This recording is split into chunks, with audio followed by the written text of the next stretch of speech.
السلام علیکم ورحمۃ اللہ وبرکاتہ نحمدہ ونصلی علی رسولہ الکریم اما بعد فاعوذ باللہ من الشیطان الرجیم بسم اللہ الرحمن الرحیم ربی اشرح لی صدری ویسر لی امری واحلل عقدۃ من لسانی لیفقہوا قولی ربی یسر ولا تعسر وتمم بالخیر وبک نستعین آمین یا رب العالمین۔ آج ہم انشاءاللہ شروع کریں گے سورۃ رعد کی آیت نمبر 8۔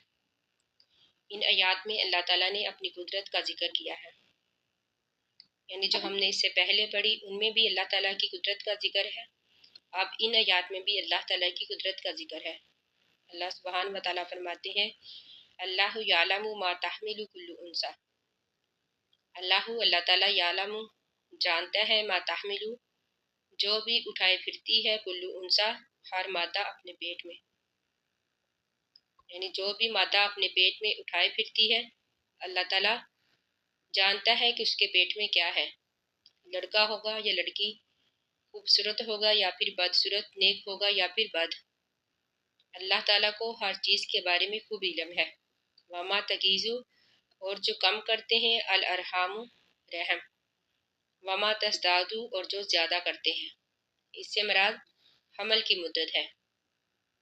یعنی اگر 9 ماہ پوری ہو جائے تب بھی، اگر 7 یا 8 ماہ کم ہو جائے تب بھی، یعنی اللہ تعالیٰ ہر مدت کو جانتا ہے کہ وہ کم ہوگی یا پھر زیادہ۔ وَكُلُّ شَيْءٍ اور ہر چیز کی عندہ اس کے پاس مقدار ہے، یعنی اللہ تعالیٰ کے ہاں ہر چیز کی مقدار جو ہے مقرر ہے۔ عالم الغیبی جانتا ہے غیب کو، والشہادتی اور حاضر کو، الکبیر بہت بڑا ہے، المتعالی بلند مرتبے والا ہے، یعنی ہر چیز اللہ تعالیٰ کے قبضے میں ہے، کوئی بھی شے اللہ تعالیٰ کے قبضے سے باہر نہیں، وہ ہر کسی کو خوب جانتا ہے۔ سواء برابر ہے منکم تم میں سے، من وہ بھی اسر القولا اسرا چھپ کر کہے، القولا بات یعنی آستہ سے کہے بات، یعنی اللہ کے نزدیک سب برابر ہے، چاہے کوئی چھپ کر بات کہے، ومن جہر بھی تو چاہے کوئی اونچی آواز سے بات کرے، ومن اور وہ بھی ہوا مستخفٍ باللیل، ہوا مستخفٍ جو چھپنے والا ہے، باللیل رات کی تاریکی میں، وسارب اور چلنے والا ہے، بالنہاری دن کی روشنی میں، یعنی اللہ تعالیٰ فرماتے ہیں کہ چاہے کوئی رات کی تاریکی میں ہو یا دن کی روشنی میں، چاہے کوئی چھپ کر بات کہے، آستہ سے کہے، چاہے کوئی اونچی آواز سے، اللہ کے نزدیک سب برابر ہیں، اللہ سب کو جانتا ہے۔ لاہو اس کے لیے، یہاں پر لاہو سے مراد انسان، لاہو اس انسان کے لیے، معقبات آگے پیچھے باری باری آنے والے ہیں، یعنی اس سے مراد فرشتے، یعنی دن کے جاتے ہیں تو شام کے آ جاتے ہیں، شام کے جاتے ہیں تو دن کے آ جاتے ہیں۔ وَلَهُ مُعَقِّبَاتٌ اس انسان کے لیے باری باری آنے والے ہیں، من بین یدیہ آگے سے بھی، ومن خلفہ اور اس کے پیچھے سے بھی، اس سے مراد فرشتے،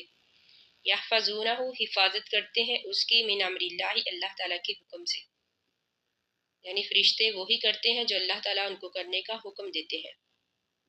اللہ تعالیٰ نے ہر انسان پر 2 فرشتے مقرر کیے ہوئے ہیں، کرامن کاتبین جو کہ لکھتے ہیں انسان کے ہر عمل کو۔ اب اللہ تعالیٰ فرماتے ہیں ان اللہ بے شک اللہ تعالیٰ لا یغیر نہیں بدلتا، ما بقوم کسی قوم کے حالات کو،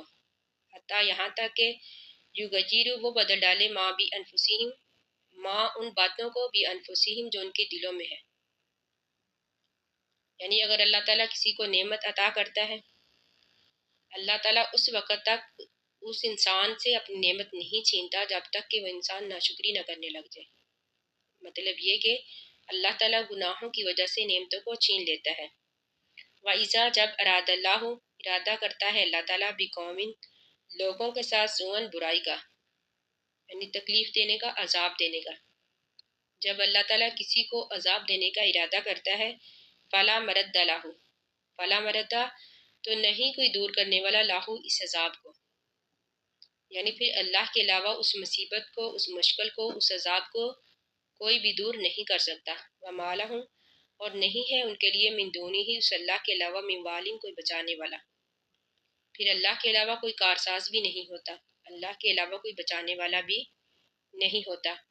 وہ والذی وہی اللہ تعالیٰ ہے، یریکم دکھاتا ہے تم کو البرقہ بجلی، خوفاً خوف دلاتے ہوئے۔ اس سے مراد یہ ہے کہ اگر کوئی راہ چلتا مسافر ہو، اگر بجلی اچانک سے کڑکے تو وہ ڈر جاتا ہے، یعنی وہی اللہ تعالیٰ ہے جو تم کو بجلی دکھاتا ہے خوف دلانے کے لیے، وطامان اور امید دلانے کے لیے۔ یعنی کسانوں کو امید ہوتی ہے بارش کی، ان کو یہ امید ہوتی ہے کہ ان کی پیداوار اچھی ہوگی۔ وَيُنشِئُ السَّحَابَ وَيُنشِئُ اور پیدا کرتا ہے صحابہ بادل، الثقال باری۔ یہاں پر باری بادلوں سے مراد کہ وہ بارش اٹھائے آتے ہیں، یعنی وہی اللہ تعالیٰ ہے جو باری بادلوں کو بھی پیدا کرتا ہے۔ وہ یہ سبی ہو اور تسبیح بیان کرتی ہے، رعد کڑک بھی بحمدہ ہی اس کی حمد کے ساتھ، والملائکۃ اور فرشتے بھی من خیفاتہ اس اللہ کے خوف سے۔ مطلب یہ کہ ہر چیز اللہ کی تسبیح بیان کرتی ہے، ہر چیز اللہ تعالیٰ کی حمد و ثنا بیان کرتی ہے، ہر چیز اللہ تعالیٰ کی قدرت میں ہے۔ یعنی اللہ تعالیٰ فرماتے ہیں کہ بادل کی گرج بھی اللہ کی حمد کے ساتھ تسبیح بیان کرتی ہے، اور فرشتے بھی۔ وَيُرْسِلُ الصَّوَاعِقَ وَيُرْسِلُ اور بھیجتا ہے صواعق بجلیاں، فَيُصِيبُ پس گرا دیتا ہے بیہا ان بجلیوں کو، من یشاء جس پر چاہتا ہے۔ یعنی اللہ تعالیٰ ہی ہے جو بجلیوں کو بھیجتا ہے، اور اللہ تعالیٰ ہی ہے جس پر چاہتا ہے اس بجلی کو گرا دیتا ہے، اس کو تباہ و برباد کر دیتا ہے۔ وہم اور وہ یجادلون جھگڑا کرتے ہیں فی اللہ اللہ کے بارے میں۔ اللہ تعالیٰ فرماتے ہیں کہ اللہ تعالیٰ کی اتنی نشانیاں دیکھ لینے کے باوجود بھی جو اللہ تعالیٰ نے اوپر بیان کی اپنی قدرت کی نشانیاں، پھر بھی اللہ تعالیٰ فرماتے ہیں کہ یہ کافر لوگ ایسے ہیں، یہ منافق، یہ مشرک لوگ کہ اللہ تعالیٰ کے بارے میں جھگڑا کرتے ہیں، اللہ پر ایمان نہیں لاتے، آخرت کا یقین نہیں کرتے۔ وَهُوَ اور وہ اللہ تعالیٰ شدید المحال شدید قوت والا ہے، یعنی وہ اللہ تعالیٰ سخت عذاب دینے والا ہے، وہ اللہ تعالیٰ سخت سزا دینے والا ہے۔ پھر بھی اللہ تعالیٰ فرماتے ہیں کہ یہ لوگ ایسے ہیں، اللہ سے نہیں ڈرتے، تقوی اختیار نہیں کرتے۔ اللہ تعالیٰ سے دعا ہے کہ ہم نے جو بھی پڑھا اللہ تعالیٰ ہمیں اس کو سمجھنے اور اس پر عمل کرنے کی توفیق عطا فرمائے۔ آمین ثم آمین۔ آخر دعوانا ان الحمد للہ رب العالمین۔ السلام علیکم ورحمۃ اللہ وبرکاتہ۔